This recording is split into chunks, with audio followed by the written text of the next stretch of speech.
Hey guys, Gavin Magoon here, and in this video I'm going to talk about how to use TikTok to increase your OnlyFans subscribers and earnings. For those of you who don't know or maybe new to OnlyFans, a little bit of a history lesson for you. TikTok was like revolutionary in 2021 or even 2020 or 2022 for OnlyFans creators because it was still a new channel at the time and pretty much anybody could go on there and post a video, even if you just put some little trending music on it, post many videos you can, and a lot of them would go viral and you'd get millions and millions of views and you would get tons of subscribers. It's actually how I got started in this business. Started with one model. She would post the TikToks and we would make 30, 40, 50K a month fairly easily just from that one channel. But of course, time catches up with us and things get more difficult. More people get on TikTok. The platform becomes diluted. Views are not as easy to get. And then also I feel that the guys who are on TikTok, they just don't subscribe to OnlyFans easily as they used to because OnlyFans isn't so new to them anymore. There's more creators. They're more used to being bombarded with these type of content that's trying to push them to OnlyFans and so on, right? So question is now that we want to answer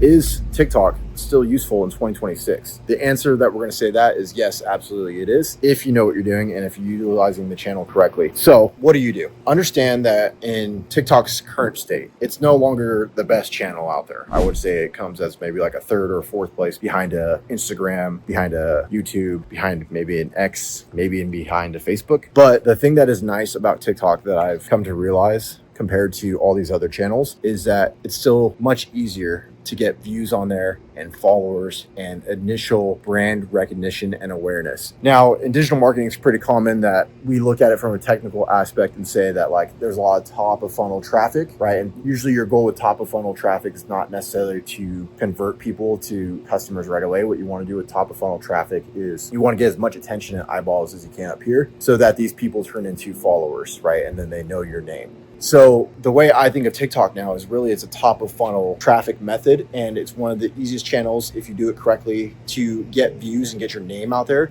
So people start searching and looking for you, whether they're following you on TikTok, whether they're looking you up on Instagram, whether they're looking for you on Google, and really just starting to get comfortable with the idea of who you are so that you're not a stranger anymore and you're actually a content creator that they know, like, and trust and that they follow. And what you want to do with TikTok is you want to have a specific theme or niche that you're known for. Now, niche, the idea of it is not like this revolutionary thing. I think most people understand if you have a niche, you can typically get better results on channels like Instagram and X and all these other ones. And it does apply to TikTok as well. But the thing with TikTok is that your niche can be pretty much anything, right? Like you can be the girl that serves pancakes every day, or you can be the girl that is known for doing funny skits at a restaurant, or you can be the nurse, or you can be whoever you want to be on TikTok. And your views are going to just explode compared to other channels, right? And I think in every channel, we've seen that Instagram, Twitter, YouTube, that if you have a niche, typically your results will be better. And this applies to TikTok as well. So what I would actually recommend for TikTok is you have a couple of accounts, one that is like very niched and you just do the same thing over and over and over again and gets your name out there and you get a lot of followers quickly because they come to know and like and trust that you're going to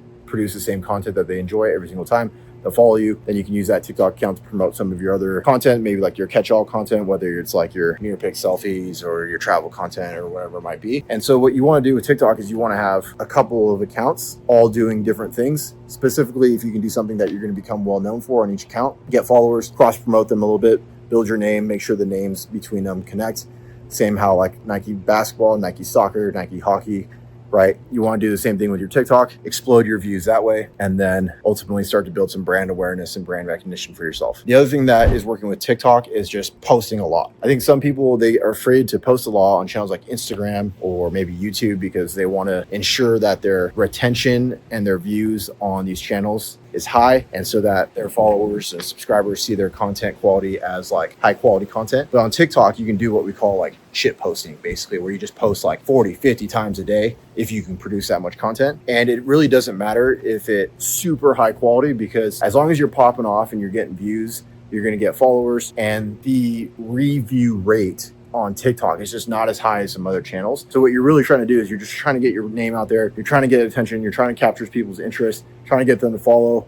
Hopefully you can get them funneled over to something else like your Instagram or some of these other higher value channels, and then ultimately just building your brand that way. So on TikTok, don't be afraid to post 50, 100 times if you can. a day. I mean, I know that's a lot of content, but even if you can get that in a week, you'll be ahead of most content creators, I would think. And then the last part of TikTok is just not being afraid to utilize some of the platform features that other people have not incorporated yet, like doing the stories, making sure that you're commenting on viral videos. If you'd like, go live. That's another good way to get discovered, and staying on top of what is actually happening on TikTok today, which is it's no longer a platform about music and trends. It's now a platform about uniqueness and likeness and creativity and having your own taste and touch to things that you're saying and giving to the platform. And it's the same with almost all of the platforms. TikTok is just unique in the fact that there's so much volume of content on there that you just really need to post a lot to keep up with the others. So hopefully you found this video on TikTok helpful. If you have any questions about OnlyFans content creation or OnlyFans in general, feel free to comment in this video. I read every single comment and I'll get back to you as soon as I can. Peace.